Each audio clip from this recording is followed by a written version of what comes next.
স্বৈরাচারী শাসনের অবসান হলে, স্বৈরাচারী সরকারের পতন হলে, শেখ হাসিনার বিদায় করা সম্ভব হলে মানুষ একটু শান্তিতে থাকবে।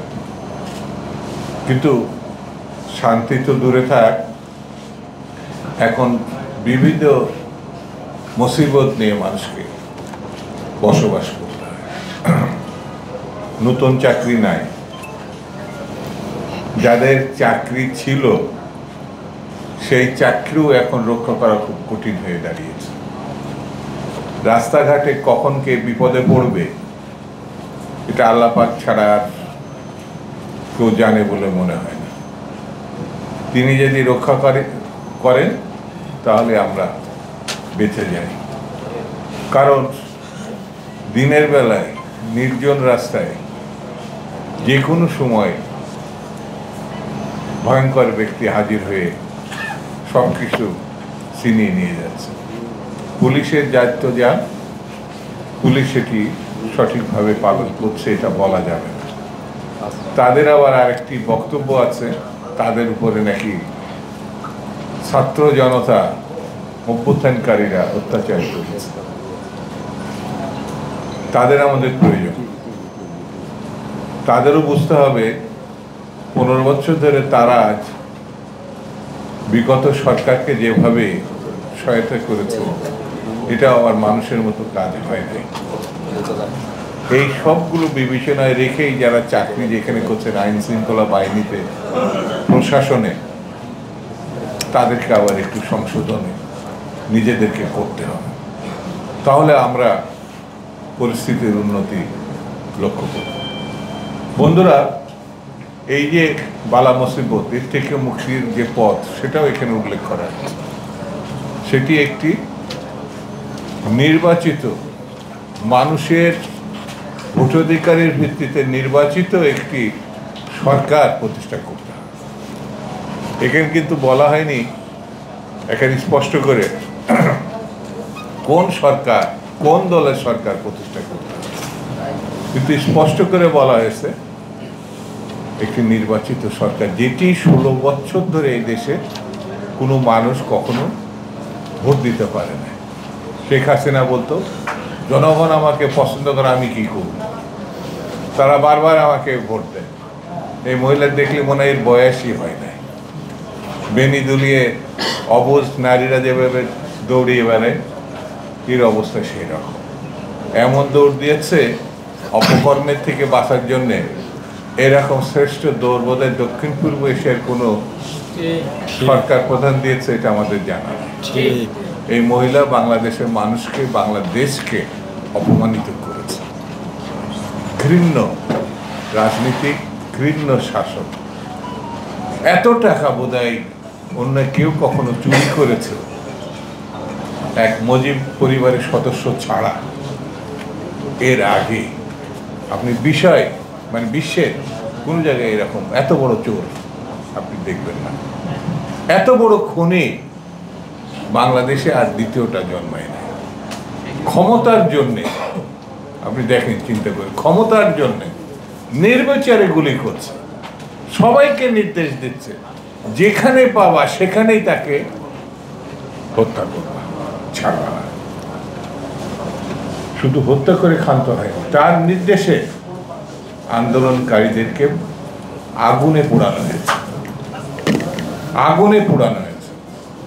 এ ভাবা যায় যে বাংলাদেশ মুক্তিযুদ্ধের মধ্য দিয়ে, যে বাংলাদেশ শত শহীদ না লক্ষ শহীদের বিনিময়ে আমরা অর্জন করছি স্বাধীনতা এবং গণতন্ত্রের প্রত্যাশায়, একটু শান্তির প্রত্যাশায়, দুমুঠো খাবারের প্রত্যাশায়, একটা চাকরির প্রত্যাশায়, শান্তি শৃঙ্খলার প্রত্যাশায়, সেই বাংলাদেশে এরকম একটি ফ্যাসিস্ট, হত্যাকারী, লুণ্ঠনকারী আমাদেরকে দেখতে হয়েছে। বন্ধুরা, আমি বেশি বক্তৃতা করব না।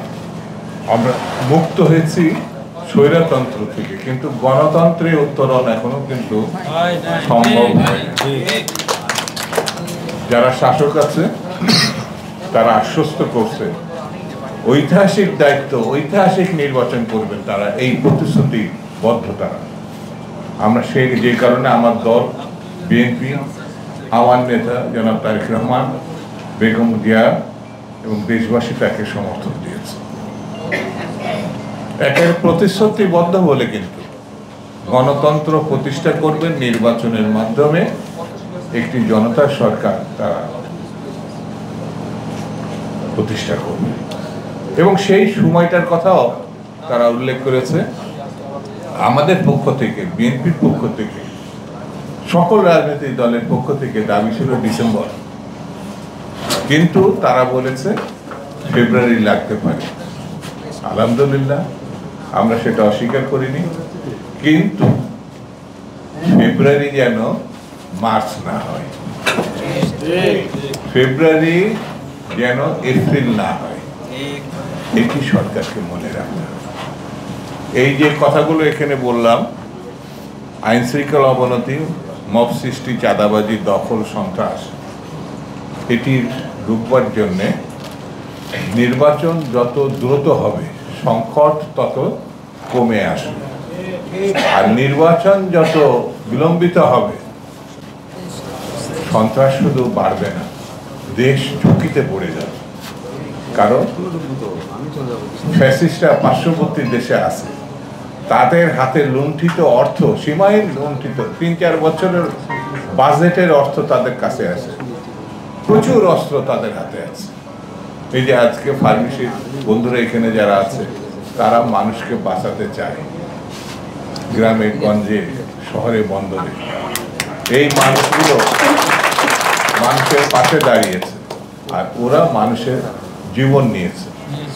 এই ফার্মেসির আজকে যে অনুষ্ঠান, আমি তাদের ধন্যবাদ দিই।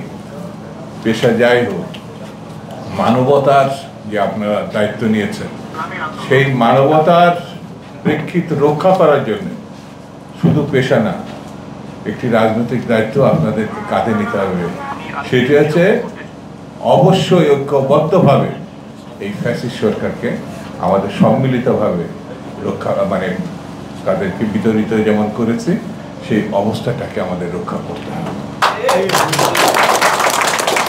সেই জন্য আমি আপনাদের ধন্যবাদ দিই, আয়োজক সংগঠনকে ধন্যবাদ দিই। দেশের অবস্থা খুব ভালো, এই কথা বলা যাবে না, আর বেশি খারাপ না হোক, বরঞ্চ উত্তরণের পথ এই সরকার গ্রহণ করবে, সেটা নির্বাচনের মধ্য দিয়ে, এটা আমরা আশা করি, প্রত্যাশা করি। কারণ আমরা জানি যারা 16 বছর ধরে আন্দোলন সংগ্রাম করেছে, গুম হয়েছে, নির্যাতন ভোগ করেছে, রক্ত দিয়েছে, প্রায় বিএনপি তো 5,500 শহীদ 16 বছরে, আর 1 মাসে এখানে যারা শহীদ হয়েছে আমাদের যে সন্তানরা, আমি তাদের রুহের মাগফিরাত কামনা করি, শ্রদ্ধা জানাই। এই রক্ত যেন বৃথা না যায়, এটাই সরকারকে মনে রাখতে হবে। রক্ত দিয়েছে মানুষের মানবতার জন্য, মুক্তির জন্য, নিজেরা শাসিত হবে সেই লক্ষ্যে, সেটি যেন বর্তমান সরকার রক্ষা করে। এই দাবি জানিয়ে, এই অনুরোধ জানিয়ে আমি আমার বক্তব্য শেষ করছি। খুদা হাফেজ। বাংলাদেশ।